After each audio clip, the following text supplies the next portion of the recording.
一位出生在中国底层的李二毛，为了变性成为女明星，付出了无数的努力跟金钱，最后却在现实的打击之下，只能够做回男人。到底发生了什么事？今天就让我们一起来聊聊李二毛的双重人生吧。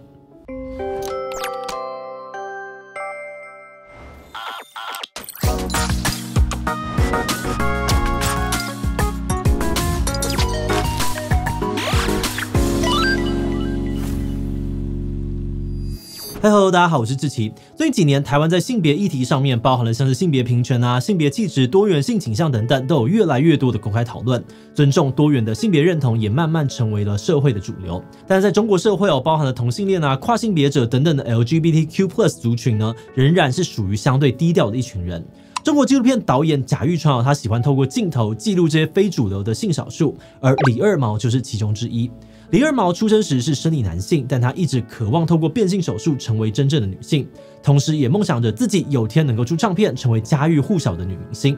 10几年前，贾玉川呢在酒吧认识了李二毛，并开始跟拍他。原本贾玉川想要记录的是年轻人勇敢追梦的故事，没有想到却意外的记录到了一场曲折的悲剧。那到底李二毛追梦的过程当中遭遇到了哪些困难？为何最后他选择做回男人呢？今天就让我们一起来讨论看看吧。不过在开始今天讨论之前，先让我们进行到工商服务时间。你是行销人员吗？是否曾经想过怎么让自己的品牌在茫茫的广告媒体当中吸引到大众的目光呢？或者有新的产品服务需要把抽象而且复杂的资讯有脉络的解释给消费者呢？或许你可以考虑用动画来解决哦。简讯设计长期为企业制作形象动画，用创意有温度的故事传递核心价值，而且50% 以上的观众会因为动画而提升对于品牌的好感度。另外也有专业的解释型动画，透过视觉的转化，一步步让受众了解产品的功能或服务。不管是什么类型的专案，我们的团队呢都会帮你从前期计划到影片制作，帮你规划好一条龙的流程。此外呢，如果你还有像是其他的 logo 动画频道片头，只要是跟动画设计相关的需求，都欢迎来信洽询哦，价钱都好谈。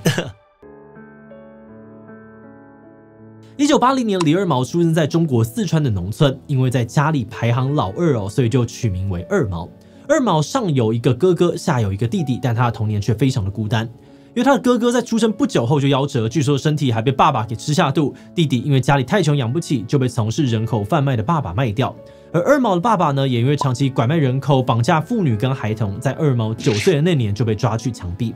后来二毛的妈妈改嫁，10岁的李二毛只好跟着表哥离开家乡，去到重庆捡垃圾为生。那虽然二毛的童年过得很辛苦，但他并没有自暴自弃。他一直很勤奋的工作，并且在17岁那年存够了钱，一个人到深圳展开新的生活。而也是在这个时期呢，二毛发现自己在情感上面受到男生的吸引，同时他也渴望自己能够变成女生的样子，所以他开始出入当地的性少数场所，后来更是以女装的形象在酒吧夜店驻唱，开启了他的歌手生涯。二毛长得眉清目秀，骨架也比较娇小，而穿上女装之后呢，呈现出了独特的魅力，再加上她活泼开放的形象，非常的受到欢迎。二毛成功的用美莲娜这个艺名，在深圳的性少数圈子里面闯出了一番名号。而后来呢，二毛的经济状况开始好转，也遇到了第一任男朋友小江。二毛跟小江经常不管外人的眼光，在公开场合放闪，而二毛的脸上也总是洋溢着幸福的微笑。那在生活逐渐上轨道之后，二毛也开始计划要完成他的梦想。他先是去做了隆乳手术，并打算在未来存到更多钱之后，再去做完整的变性手术，让自己成为一个真正的女人。但可惜的是，这样子的好日子并没有持续很久。二毛觉得单靠这个变装表演还有驻唱赚得不够多也不够快，所以他开始沉迷赌博，想要赚快钱一步登天，没有想到却输掉了大部分的积蓄。而她的男友小江呢，也开始跟她起争执。小江说自己真的很看不惯二毛挥金如土，一个晚上就可以输掉1-2万人民币。但二毛觉得小江会埋怨她、嫌弃她，都是因为她不是一个真正的女人。二毛指控小江常常会跟其他女生眉来眼去，他觉得小江的心里还是喜欢生理女性。最后他们以分手收场，二毛也开始糜烂的生活。二毛不再勤奋的工作，反而是整天喝酒，情绪一来就会伤害自己。他手臂上面呢，也都是烟头烫过的痕迹。有一天，二毛在同志酒吧遇到了一位名叫做小龙的男子，两人开始交往，但这段感情并没有让二毛振作，反而是更加的沉沦。有一次，纪录片导演去找二毛，开门呢，却发现二毛穿了染血的衣服，整个人看起来精神恍惚，闹着要自杀。而小龙呢，在慌乱之下报了警，没有想到警察抵达之后呢，发现屋内有毒品，最后2个人都被抓进了警察局。房东在知道这件事情之后，就强迫他们退租，并且把他们的家具啊、行李通通都丢到了大马路上。在大直市里面已经找不到容身之处的二毛，听说老家的妈妈身体不好，就决定要带着小龙回去故乡。二毛带着小龙回到四川老家，原本是想要利用父亲留给他的土地从头开始，没有想到原本属于他的大片土地早就已经被村民给侵占，就连以前的房子就都只剩下一面石墙而已。而且即使二毛回来了，村民们看起来也没有打算要归还土地。二毛为了不要跟邻居起争执只好在小小的一块地上面搭上一个帐篷，跟小龙挤在一张床垫上面，过着养鸡务农的克难生活。那虽然村里面的大哥啊、大妈非常看不惯二毛，工作的时候呢，常常集结起来，大声的嘲笑二毛的外形不男不女，完全不给他面子。但二毛并没有放在心上，还是很努力的跟小龙一起工作做生意。二毛说他想要快点完成变性手术的梦想，好跟小龙结婚。那原本观众都以为一切都要好转了，命运却又再一次的为二毛带来了考验。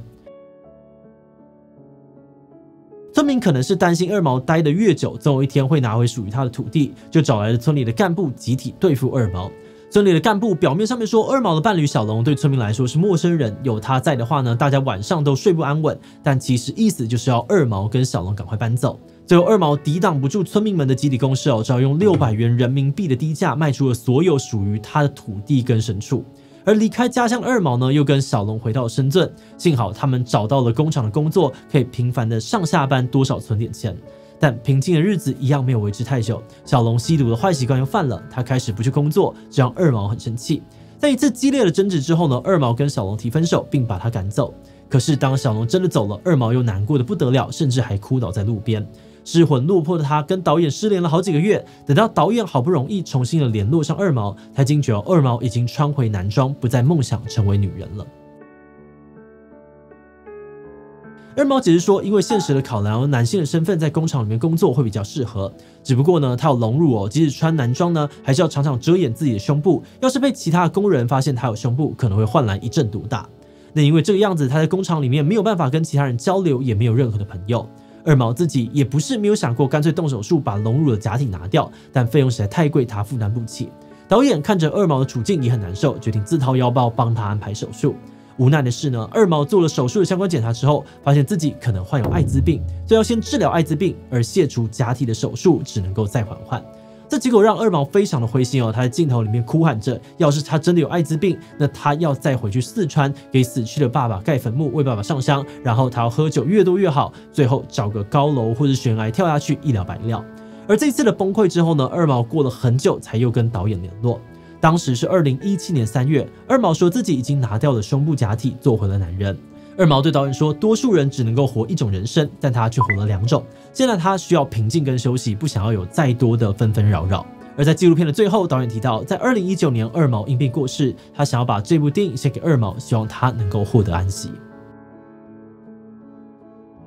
在进入观点以前呢，我们先特别感谢这一期的所有会员因为有了大家的支持跟赞助，我们才能够持续运作这个频道，让很多的议题有更不一样的讨论空间，真的是非常的谢谢大家。那如果你愿意支持我们走得更远，欢迎点击频道主页的加入按钮，成为我们的会员，或者也可以用超级感谢小额支持我们。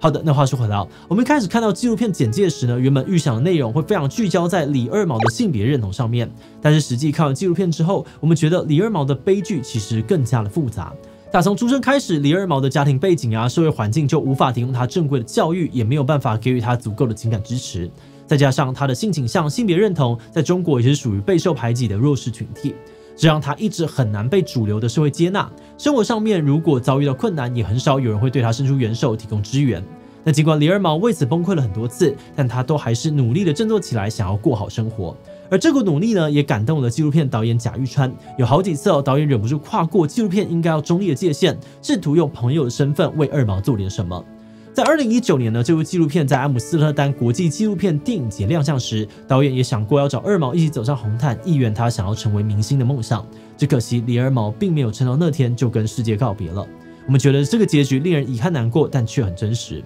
这是因为李二毛的悲剧是由众多的因素叠加环环相扣而形成的，所以真的要靠单一事件改变翻身，可能也不是一件容易的事情。最后，我们也希望，就像导演在纪录片当中所期盼的，李二毛在走完这崎岖的一生之后，能够好好的安息。好的，那我们在最后呢，也想来问大家，在听完李二毛的故事之后，你有什么样的感想呢？我觉得很悲伤，真实的人生竟然活得比电影还要辛苦。B 虽然难过，但更佩服二毛，他虽然身处逆境，却很努力的想要改变。C 只觉得满满的无奈哦，希望二毛现在真的可以好好休息了。第其他留言分享你的想法吧。最后，如果你喜欢今天的影片，欢迎分享出去，让更多人知道李二毛的双重人生。此外呢，也可以点击这个地方看中国性少数困境以及中国禁粮令的相关讨论。那么今天的这一期就到这边告一段落，我们就明晚再见喽。